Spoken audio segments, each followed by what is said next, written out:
3 सितंबर को स्मरण करेंगे बाल बलिदानी कुमारी मैना के बलिदान दिवस को। 1857 के स्वाधीनता संग्राम में प्रारंभ में तो भारतीय पक्ष की जीत हुई, पर फिर अंग्रेजों का पलड़ा भारी होने लगा। भारतीय सेनानियों का नेतृत्व नाना साहब पेशवा कर रहे थे। उन्होंने अपने सहयोगियों के आग्रह पर बिठूर का महल छोड़ने का निर्णय कर लिया।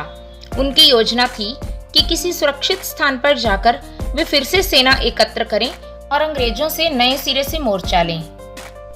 अगर आपने अभी तक हमारे चैनल को सब्सक्राइब नहीं किया है तो कृपया इसे सब्सक्राइब अवश्य कर लें, जिससे कि आपको प्रतिदिन इसी प्रकार की अच्छी जानकारी मिलती रहे। मैना नाना साहब की दत्तक पुत्री थी।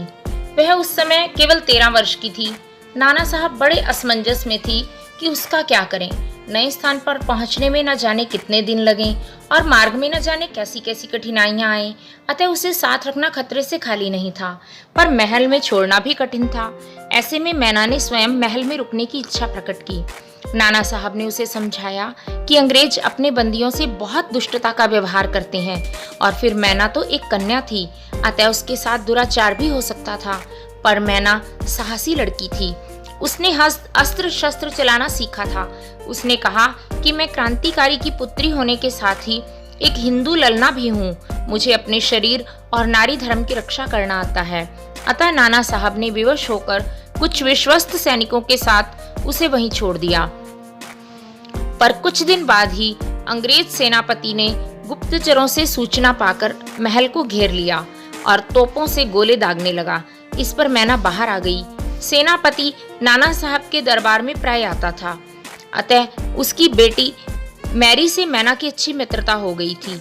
मैना ने यह संदर्भ देकर उसे महल गिराने से रोका, पर जनरल आउटरम के आदेश के कारण सेनापति है विवश था। अतः उसने मैना को गिरफ्तार करने का आदेश दिया। मैना को महल के सब गुप्त रास्ते और तहखानों की जानकारी थी।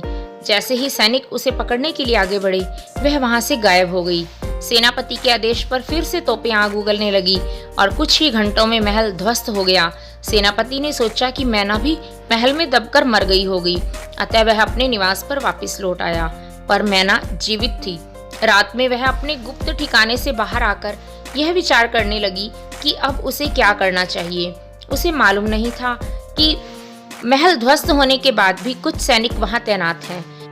ऐसे 2 सैनिकों ने उसे पकड़कर जनरल आउटरम के सामने प्रस्तुत कर दिया। नाना साहब पर 1 लाख का पुरस्कार घोषित था। जनरल आउटरम उन्हें पकड़कर आंदोलन को पूरी तरह कुचलना चाहता था। उसने सोचा कि मैना छोटी सी बच्ची है, अतः उसे पहले प्यार से समझाया गया, पर मैना चुप रही। यह देखकर उसे जिंदा जलाने की धमकी दी गई, पर फिर भी मैना विचलित न हुई। अतः आउटरम ने उसे पेड़ से बांधकर जलाने का आदेश दे दिया। निर्दयी सैनिकों ने ऐसा ही किया।